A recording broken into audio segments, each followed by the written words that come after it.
Saya mohon maaf kepada orang perempuan, saya nak kena sebut. Ramai orang perempuan dia solat dengan najis yang dibawa di dalam seluar kecil dia tu. Bahasanya seluar dalam tu kan. Sebelum solat, pergi tandas dulu, bersihkan kemaluan kita. Mungkin ada yang dinamakan air mazi keluar, ataupun air wadi. Air mazi ni dia keluar kerana rasa terangsang, dia keluar je. Kemudian yang kedua, sama ada lelaki perempuan boleh keluar air mazi. Air wadi yang kita panggil keputihan, dia keluar sebab penat ke, sebab penat lah biasanya kita berjalan-jalan.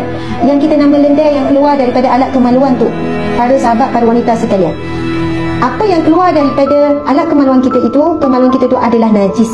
Walaupun perbincangan ada perbahasan tentang kedudukan perkara tersebut, yang lebih kuat ia adalah najis. Jadi sebelum solat, pergilah dulu tandas. Kalau tak ada air ke apa, kita boleh lap dengan tisu, tak ada masalah.